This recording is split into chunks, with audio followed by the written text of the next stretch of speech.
Now we go to Larry Sparano with, hey Larry, what do you think? Good morning. Kent, Morning. in a word, baloney. Okay.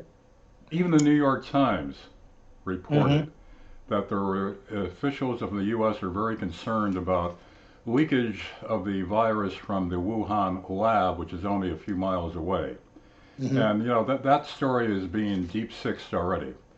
This, and as far as the credibility of the World Health Organization, half their funding comes from industry, big pharma.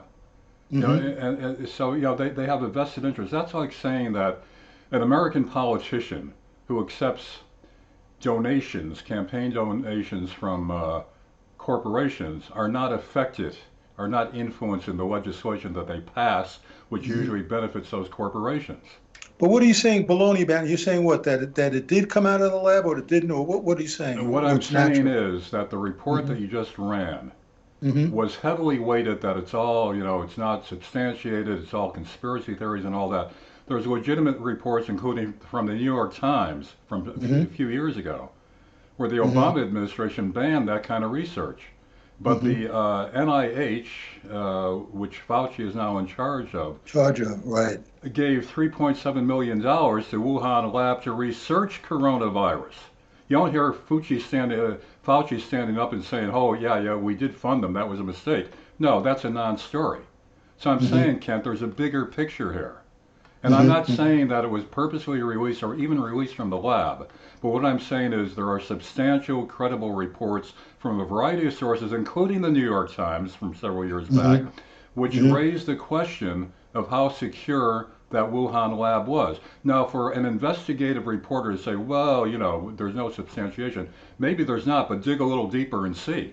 But right away, Mm-hmm. they were writing this off as a conspiracy theory. Mm-hmm. Mm-hmm. And so what do you think? I mean, bottom line, in your I your don't know. your What I'm reading saying and is, Kent, that it seems, at least highly coincidental that yeah. a lab is only several miles away from where the outbreak took place. And in terms of the World Health Organization, to me, they have no credibility considering who funds them, who benefits from them. And from Mm-hmm. reports I've been reading, China also has its hooks into the World Health Organization. So what I'm Mm-hmm. saying is, keep an open mind. Don't Mm-hmm. just buy the official line that there was no correspondence between Wuhan lab and the virus. Mm-hmm. This is typical. The national media hops on one story with a party line, and that's it. Just like I've said before, this whole thing about these studies that show that anti-malaria drugs are not effective in treating Corona 19. What they're citing is not hydroxychloroquine, but just chloroquine. Those studies Mm-hmm. involve chloroquine, which is entirely different.